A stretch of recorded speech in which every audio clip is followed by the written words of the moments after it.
Welcome back, friends. Today, we're going to do something a bit adventurous. I built a stretch wrap tent right in my backyard, and I'll show you how I cooked a simple yet incredibly delicious dinner inside it. Stick with me. It's going to be a flavorful journey.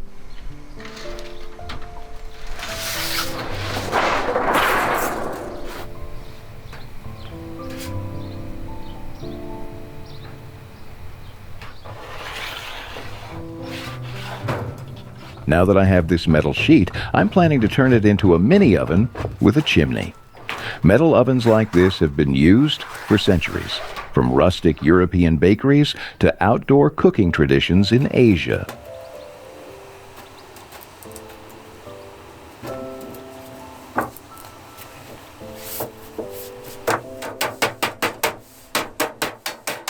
They're simple, yet incredibly efficient, because metal conducts heat so well, and adding a chimney helps draw smoke away while keeping the temperature stable inside.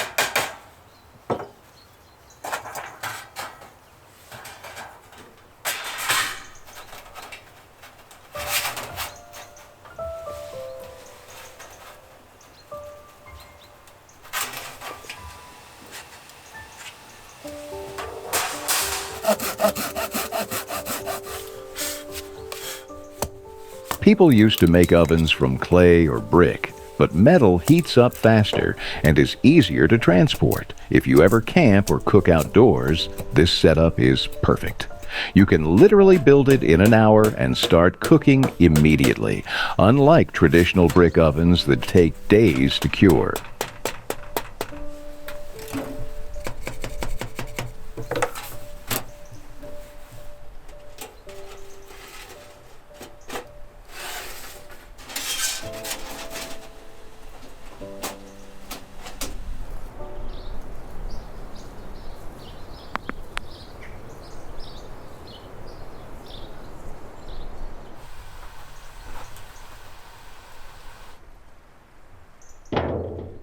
I also like to think about the chimney. It's not just for smoke. It creates a natural draft that pulls fresh air in at the bottom, feeding the fire. Ancient ovens were designed with this principle centuries before thermodynamics was understood. Something so simple is actually a smart engineering trick we still use today.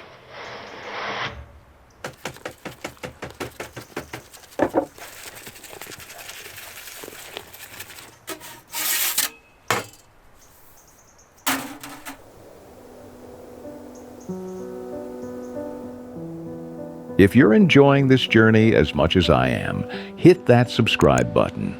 Let's grow this adventure together, one flavor at a time.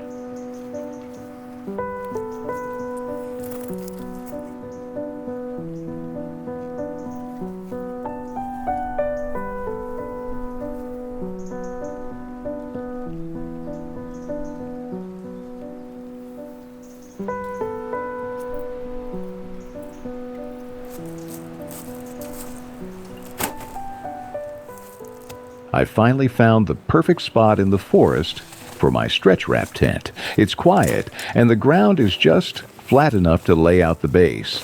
I love that feeling of claiming a tiny space in the wilderness. It's like carving out your own little world where nothing else exists but you and the forest.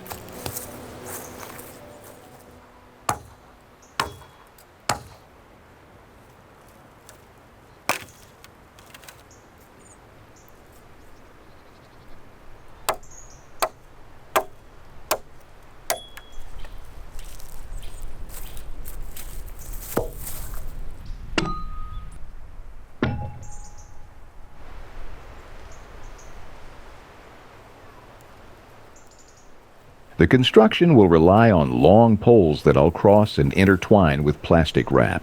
This technique isn't new. It's been used for decades by survivalists and campers who need a lightweight, temporary shelter. The beauty is that it uses minimal materials, but creates a surprisingly stable structure.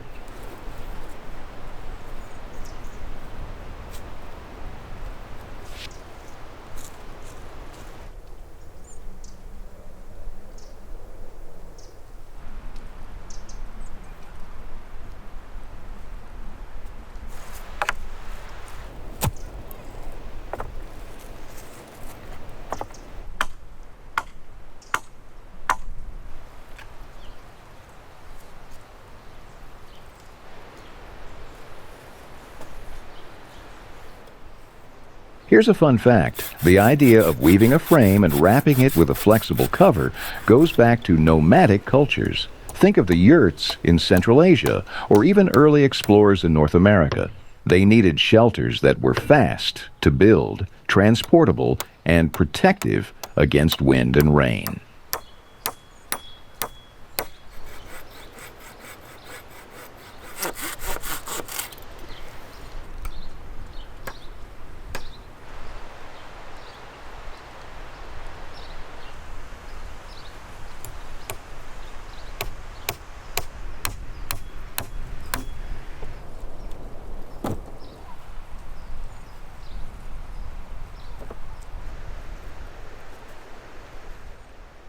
The history of these simple shelters is fascinating.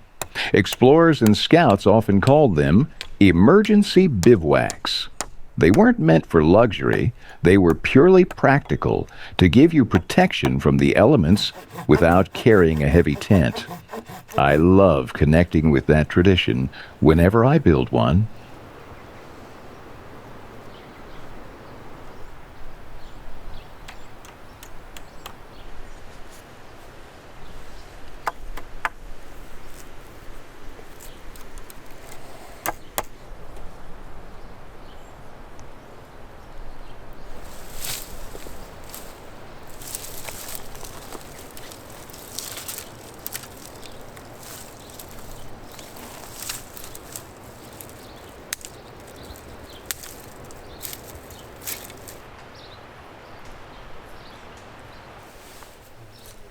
Plastic wrap tents like this have a surprising advantage. They trap heat if the sun hits them in the morning. The sunlight warms the inside and creates a cozy microclimate. I remember once camping like this in early spring. It felt chilly outside, but inside it was almost like a mini greenhouse.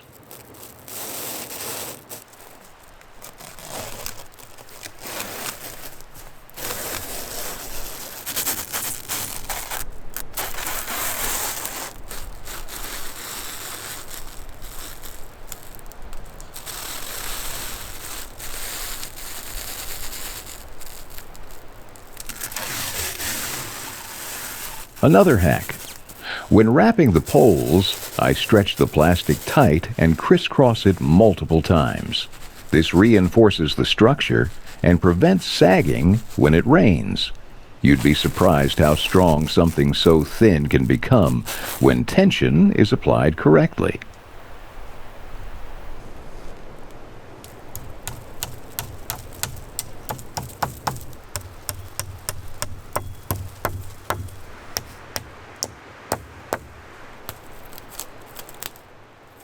Now I'm cutting a hole in the plastic wrap. This will be the doors for my tent. The frames will be made from sticks that I'll also wrap in plastic, which keeps them strong and weather resistant. It reminds me of old nomadic tents, where small openings weren't just doors, but clever ways to manage wind and temperature.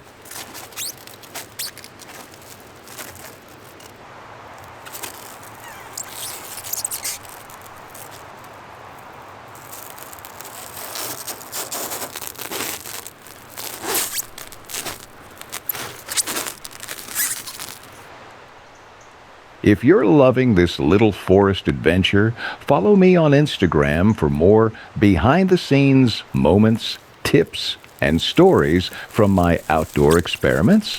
You won't want to miss what's coming next.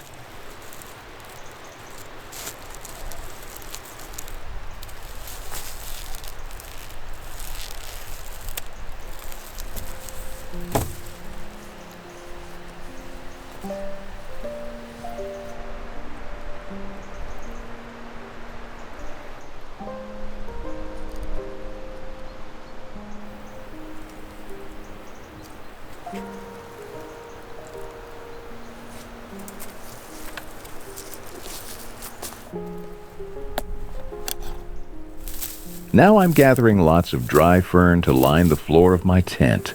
Ferns were historically used by forest dwellers and nomads as natural bedding. They're soft, insulating, and surprisingly resilient. Even a thin layer creates a barrier from the cold, damp ground, turning the tent into a cozy little sanctuary in the wilderness.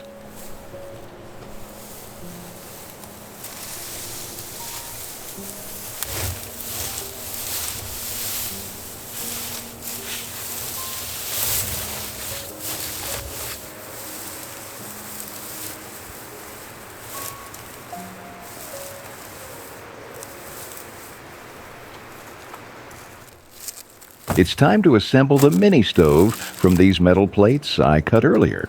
A small tip I always use: make sure the plates fit snugly without gaps, especially at the bottom, so the fire burns efficiently and heat doesn't escape.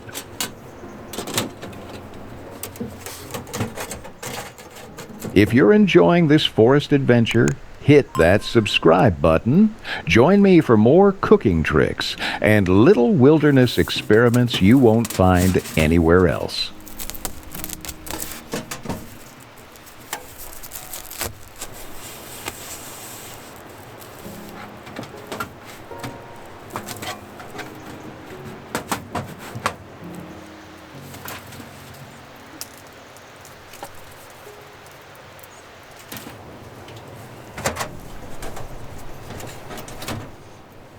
Finally, it's time to start cooking. I'm finally chopping the meat to make a flavorful minced mix. I love this part because it's the foundation. Every bite will carry all the flavors I'm about to add.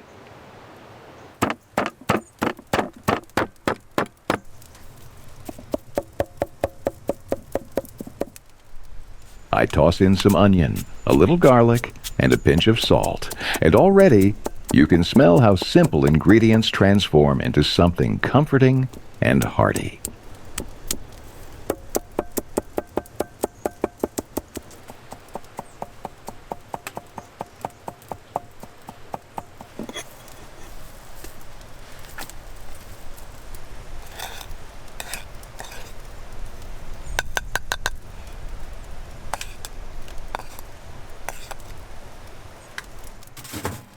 Now I'm taking this piece of dough and preparing it to bake a flatbread right here on the mini stove. Flatbreads like this have been a staple for centuries, from nomadic kitchens to rustic home ovens. They cook quickly, are versatile, and are perfect for wrapping the meat, making every meal portable and warm.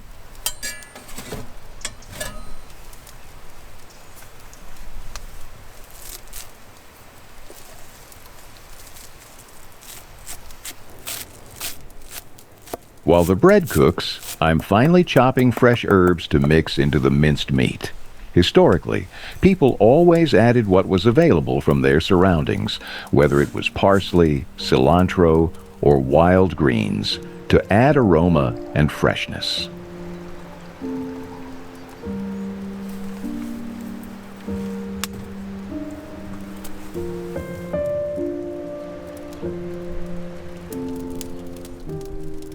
Pouring myself a cup of tea here in the forest, it's a ritual as old as outdoor cooking itself. The quiet, the aroma of the food, and the warmth of the tea, it all makes this tiny kitchen feel like a sanctuary.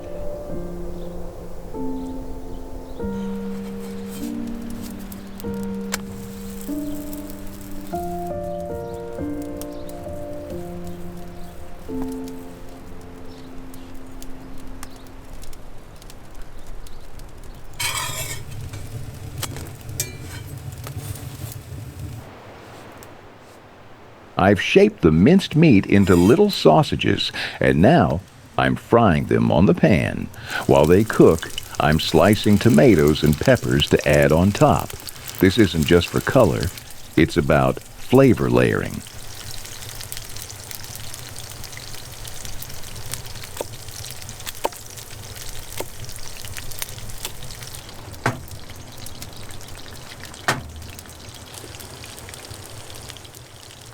The veggies release their juices and natural sweetness, soaking into the meat, creating a rich, balanced taste.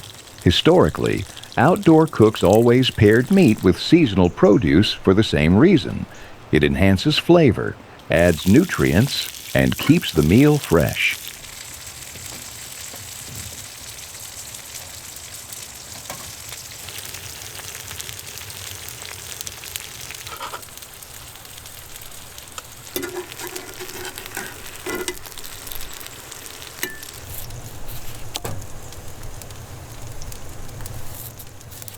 Now I'm cutting some potatoes and seasoning them with salt and pepper.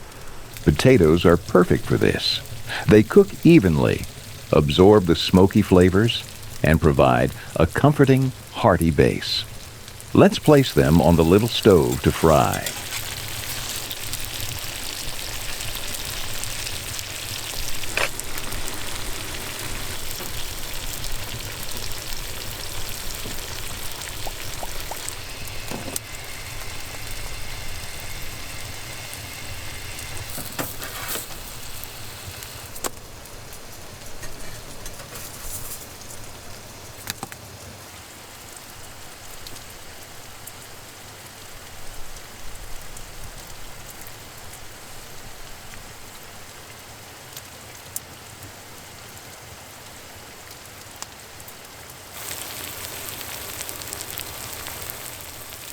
Finally, the moment has come to taste everything I've prepared. Eating like this in the middle of the forest, surrounded by the smell of smoke and nature, makes every bite feel like a little celebration.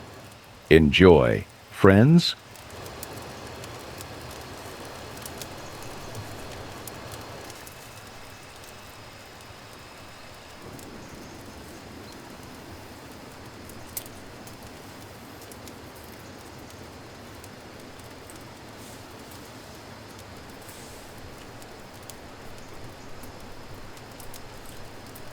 Super.